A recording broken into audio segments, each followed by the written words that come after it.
Assalamualaikum warahmatullahi wabarakatuh. Halo semuanya, perkenalkan nama saya Rian Ripaldi, mahasiswa Fakultas Hukum Universitas Jambi.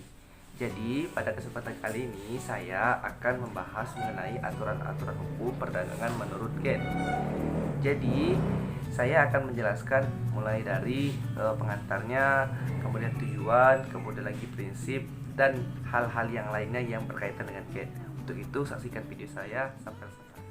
Salah satu sumber hukum yang terpenting dalam hukum perdagangan internasional adalah Persetujuan Umum mengenai Tarif dan Perdagangan atau yang kita kenal dengan General Agreement on Tariff and Trade atau GATT. GATT dibentuk pada Oktober tahun 1947. Tujuan pembentukan GATT adalah untuk menciptakan suatu iklim perdagangan internasional yang aman dan jelas bagi masyarakat bisnis serta untuk menciptakan liberalisasi perdagangan yang berkelanjutan, lapangan pekerjaan, dan iklim perdagangan yang sehat. Untuk mencapai tujuan itu, sistem perdagangan internasional yang diupayakan GATT adalah sistem yang dapat meningkatkan pertumbuhan ekonomi dan pembangunan di seluruh dunia. Selain itu, ada 4 tujuan penting yang hendak dicapai oleh GATT. Yang pertama adalah meningkatkan taraf hidup umat manusia. Yang kedua adalah meningkatkan kesempatan hidup.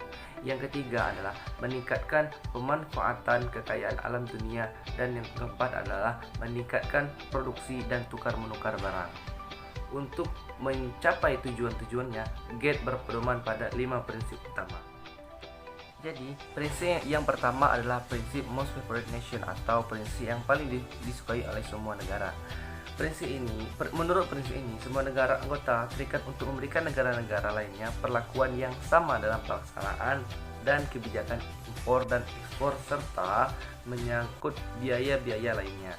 Pendek kata, semua negara harus diperlakukan atas dasar yang sama dan semua negara menikmati keuntungan dari suatu kebijaksanaan perdagangan. Namun demikian, dalam pelaksanaannya, prinsip ini mendapat pengecualian khususnya dalam menyangkut kepentingan negara yang sedang berkembang.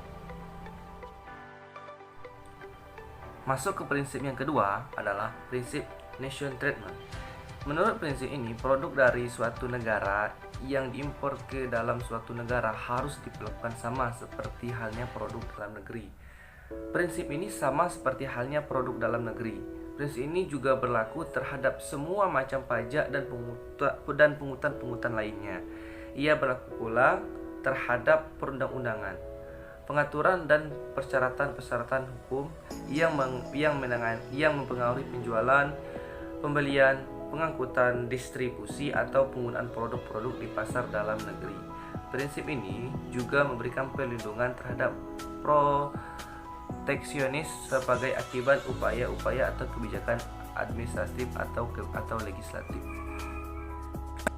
Oleh karena itu, prinsip ini merupakan hasil dari negosiasi atau perundingan dari negara-negara anggota. Prinsip yang ketiga adalah prinsip larangan restriksi atau pembatasan kuantitatif. Ketentuan dasar GATT adalah larangan restriksi kuantitatif yang merupakan rintangan yang terbesar terhadap GATT. Restriksi kuantitatif terhadap ekspor atau impor dalam bentuk apapun, misalnya penetapan kuota impor atau ekspor, restriksi penggunaan lisensi impor dan atau ekspor, pengawasan pembayaran produk-produk impor atau ekspor pada umumnya dilarang, yaitu di pasal 9. Hal ini disebabkan karena praktik demikian mengganggu praktik perdagangan yang normal. Sekarang masuk prinsip yang keempat, yaitu prinsip perlindungan melalui tarif. Pada prinsipnya, GATT hanya memperkenankan tindakan proteksi terhadap industri domestik melalui tarif atau menaikkan tingkat tarif bea masuk, dan tidak melalui upaya-upaya perdagangan lainnya. Perlindungan melalui tarif ini menunjukkan dengan jelas tingkat perlindungan yang diberikan dan masih memungkinkan adanya kompetisi yang sehat. Prinsip yang kelima dari prinsip yang utama tadi yaitu prinsip resiprositas. Nah, prinsip ini merupakan prinsip fundamental dalam GATT. Prinsip ini tampak pada preambul GATT dan berlaku dalam perundingan tarif yang didasarkan atas dasar atas dasar timbal balik dan saling menguntungkan kedua belah pihak. Pada prinsip ini terdapat di paragraf 3 preambul. Lain dari 5 prinsip utama, ada prinsip yang keenam, yaitu perlakuan khusus bagi negara-negara sedang berkembang. Sekitar 2/3 negara-negara anggota GATT adalah negara yang sedang berkembang dan masih dalam tahap awal pembangunan ekonominya. Bagian ini mengakui kebutuhan negara sedang berkembang untuk menikmati akses pasar yang lebih menguntungkan.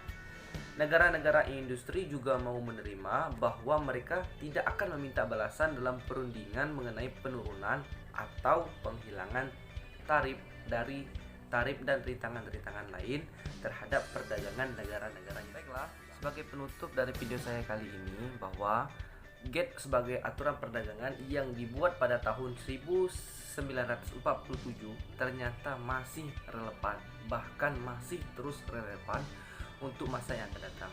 Aturan dan prinsip yang diaturnya memuat aturan-aturan yang dapat diterima oleh hampir banyak negara, meskipun dari keanggotaannya masing-masing negara memiliki sistem hukum yang berbeda. Namun khususnya prinsip non-diskriminasi merupakan prinsip yang memang dapat diterima secara universal. Terima kasih telah menyaksikan video saya kali ini. Semoga bermanfaat. Apabila ada kesalahan, saya mohon maaf. Saya akhiri. Wassalamualaikum warahmatullahi wabarakatuh.